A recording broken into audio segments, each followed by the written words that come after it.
All right, so this is Todd Sullivan for Samjoko magazine, and I am talking today with Tulasi. Actually, I met Tulasi about 2 or 3 weeks ago at the AWC conference. We were both there book signing, and I wanted to talk to him a bit about one of his micro memoirs that he has published called "The Flood." But before we begin, I have this brief bio that I actually got from his website. It's actually quite long, so I cut it down to 2 paragraphs only.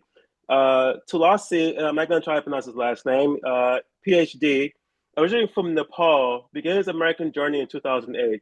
He holds a master's in professional writing from Kennesaw State University, a master's in women's studies, and a PhD in public administration from Florida Atlantic University. He also earned an MFA in creative writing from Georgia College. Georgia College. Tulasi currently teaches English at South Georgia State College. An accomplished multilingual author, Tulasi has published over a dozen books across multiple genres. His debut English novel, Running from Dreamland, received critical acclaim, and his best-selling Nepali novels, Mochan and actually I won't try to pronounce the name. I'm going to have this in the comments for the video anyway. Reflects his literary versatility in both Nepali and English. His academic and creative work has been published by leading publishers, including Routledge and Bloomsbury Academic. And before we begin, actually, I was in Tokyo about a year ago, and the area I was at in Tokyo, Shibuya, have very, very large Nepali population. And near my hotel, I just saw this club.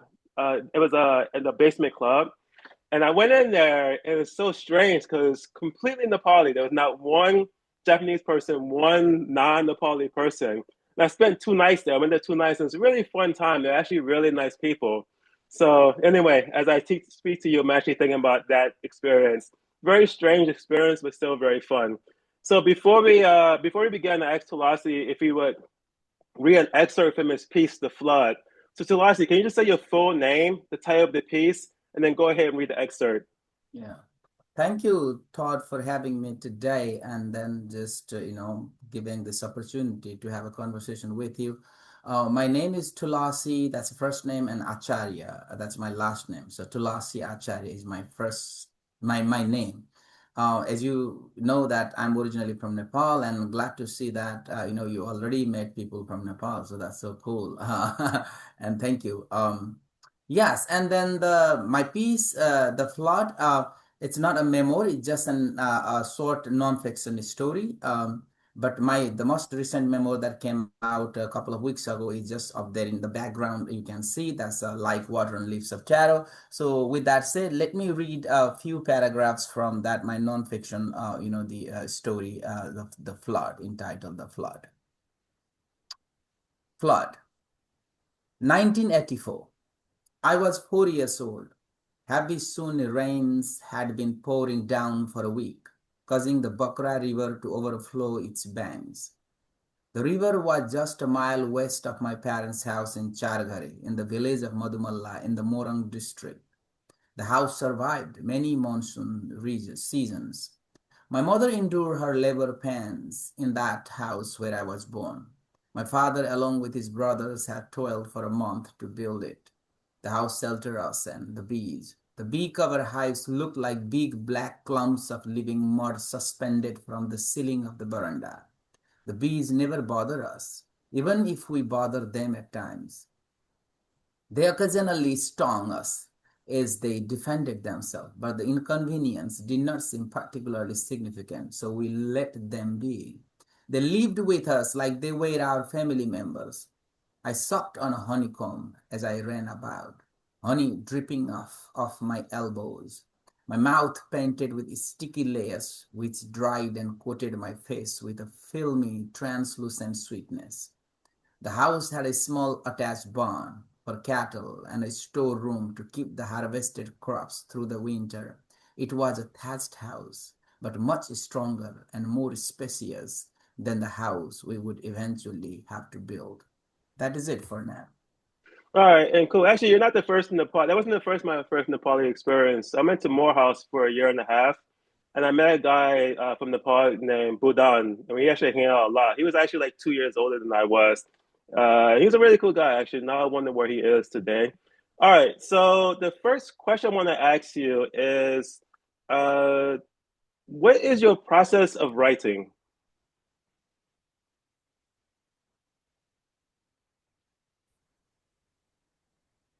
Yes, sorry, I don't know. There was an internet connection, the interruption. Can you please repeat the question Oh, again? that's no problem. All right, so the first question I want to ask you is, what is your process of writing? Okay, so when I write, the very first draft, is kind of a feel free writing. I do not think of uh, the structure or even the language itself. I just kind of let my touch pour over the pages.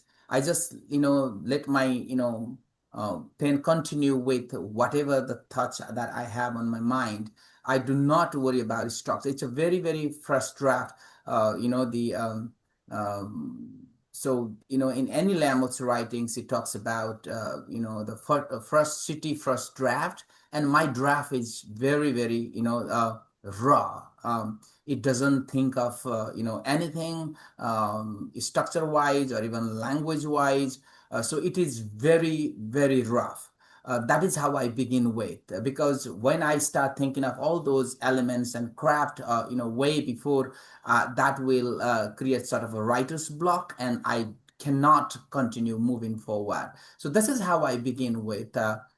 Talking about my writing process. And what I do is that after I generate my very first draft, I always, go back to my writing, the second time, and then I kind of look into it, more thoroughly and see, where I have to flesh out, where I have to, delete and edit, where I need to bring in, the ideas, or the experiences, or where I have to show or where I have to tell. I think this is how I have a sort of a layers of the revision that I continue doing it. So this is what all about my writing process is so far. Yeah. So, do you, when you actually put the words down on the page, do you start with pencil and paper? Do you go straight to a tablet or computer? Do you do it on your phone? I mean, first put the words down. How do you do that? Yeah, the mostly I kind of work on my laptop, but what happens is that, wherever I go, I have my backpack and, piece of paper and a pen with me all the time. So whenever the ideas pop up or some things on the way strike me, or, sort of impress me, and I feel like saying or writing something, then I just take the piece of paper out of my backpack or from my pocket and jot it down and write it down. And when I get back home, and then I kind of give it a structure, or a kind of write into a paragraph, and type it in on my laptop. This is what I do. But most of the time I do in my laptop, but at the same time I also do that. But when it comes down to writing in a piece of paper, I have a more of a bulleted points. And then that, later I kind of flesh those, the ideas out, where I will think, and I tend to think about the language and the structures and things like that. Yeah. And even though you said that the piece is not memoir, but it's not fiction, so this is a true account of what happened in the past. So, can you speak a bit about the essay? What is this nonfiction piece about? Yeah, I mean, this is a very, the based on my, the past, my childhood, based on my memory of my childhood, when I was 4 years old, and when the flood, swept away the land, and prompting us to leave the place and migrate to a different, place. When we didn't have the system of transportation available, and we had to go through, sort of on foot, and travel a few miles, and when you lose pretty much everything after the flood, and you don't have anything to eke out of, or to leave, or to get support from, then what it would be like as a child, and having parents on the both sides, mother and father on either side. I was still a kind of a carefree child. The plot didn't touch me at all because my world was still filled with joy and and enjoyment, and a lot of fun, because my parents were there to support me, just riding on the back of my father, or just sitting on his shoulder with my dangling feet, and walking on the way was full of fun for me. That definitely didn't bother. So what it is to be like a child, and the child experience even during those difficult times, and how much responsible the parents could be, and what kind of a harrowing the story that my parents had to go through. I think that is what I have tried to depict in that story, based on my memory. Yeah. Yeah, actually, I don't know. As a writer, I always find this really fascinating because looking at you now, it's amazing to think that that's your backstory. Like, I would never think that this person on the screen in front of me actually went through that as a child. But I'm curious. I'm actually also writing a memoir about my experience in Asia. I was there for 16 years. For you, why did you choose? There's so many things you can choose to write about. Why did you choose that particular moment? I'm sure that's not the only kind of moment like that, but why did you choose that moment to write about? I think that story carries a lot of significance in my life, because where I am now is all because where I was in the past, right? I think the people would be more willing to read, about me in days to come. And not only that, because where I am now, right now, being a professor at a college, at a university here in the US, I had not even thought about it, that I would end up in the United States of America and end up finishing my PhD, and then teaching at a university here, based on what my background was.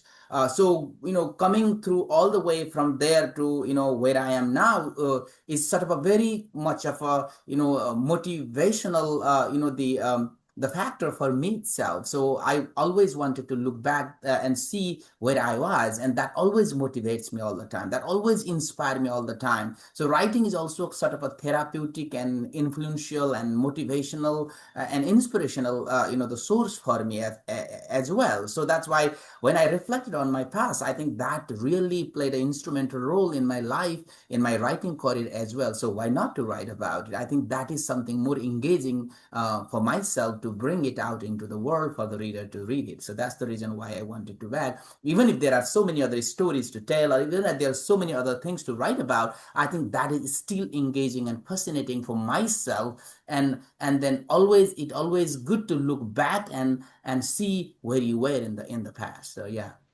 It's interesting because since I've been with the AWC, I joined in March. I've actually met several I know you said it's not a memoir, but nonfiction writers about their past. And I'm wondering, what tip would you give someone who wants to write a memoir or something from their past? What tip would you give? Yeah. No. I mean, it's sort of a memoir, but I'm not saying that it's in a book form. The flood is just a short non-fiction memoir, piece, but it's not coming out as a book. That is what I was trying to highlight. But definitely, it's sort of a memoir sort, the non-fiction story. So yeah, I mean, these days, people tend to bring in a lot of research into a memoir. Memoir writing always tends to integrate research.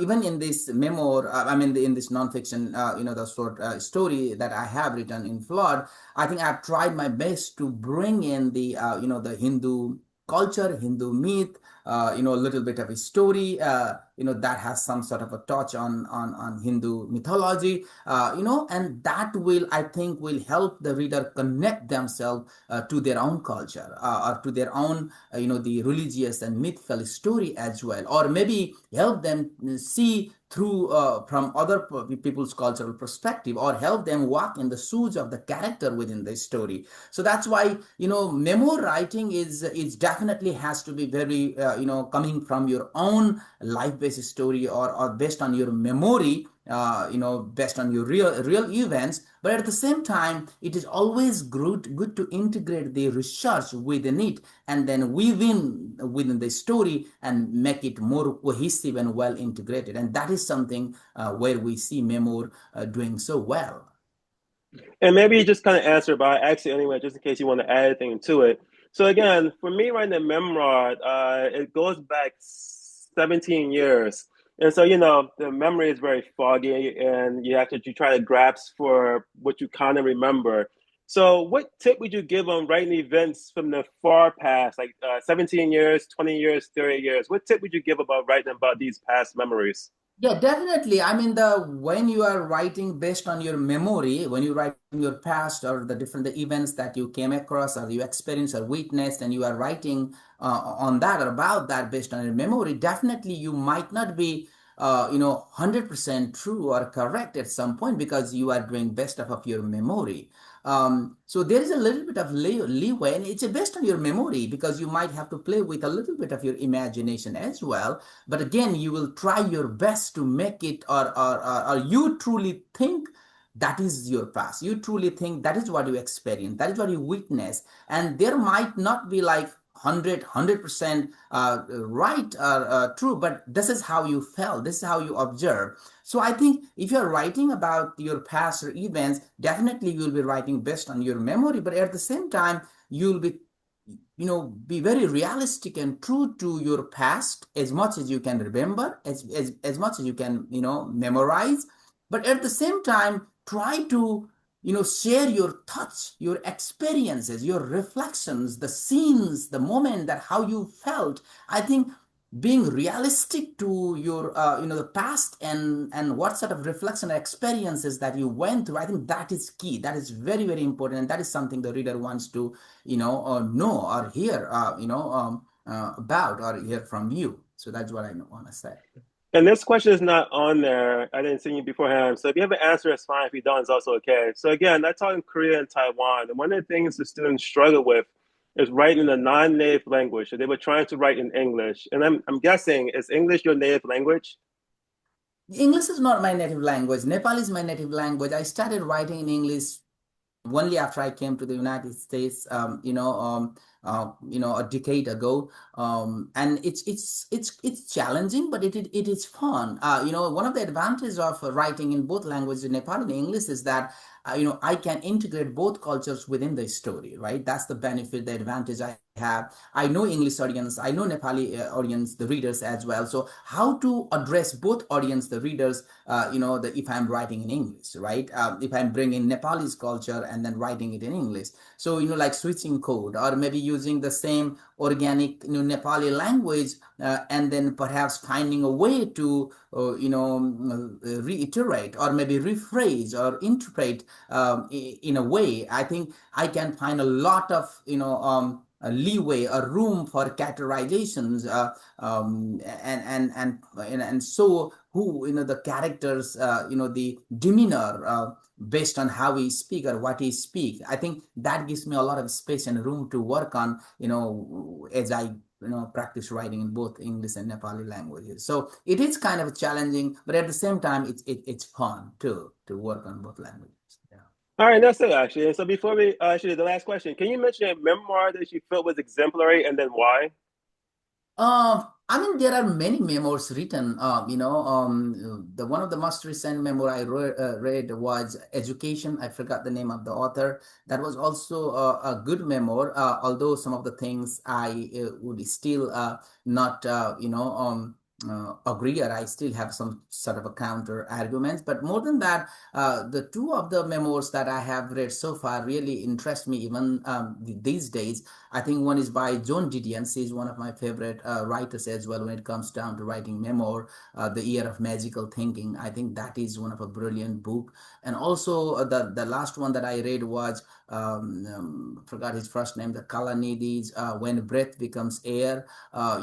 These are so powerful, memoir. They have shared their experiences, they went through, for example, When Breath Become Air, that the writer himself, who was a doctor, treated cancer patients himself, suffered from cancer later and he died of cancer. and then what it means to be a doctor and treating the patients with cancer versus being the himself a patient of cancer, right? So that was a very interesting lens to look at it, and then the way they have shared their thoughts and experiences is so relatable. They have focused on very specificity of their feelings and emotions, but have made it so universal that each and every reader can relate to, or can be with them. And that is the power of writing. Writing is specific, or being specific and then making it universal. That is the power of writing, and that is something what we can see in those memoirs. So I like them. And it's funny because the person I talked to yesterday also mentioned the memoir education. I'm gonna have to look this up. I actually haven't heard of it until yesterday. But all right, actually, no, that is it. So before we go, do you want to give a shout out to anyone, any organization, anything you have that you work on that's coming out? So you want to give a shout out?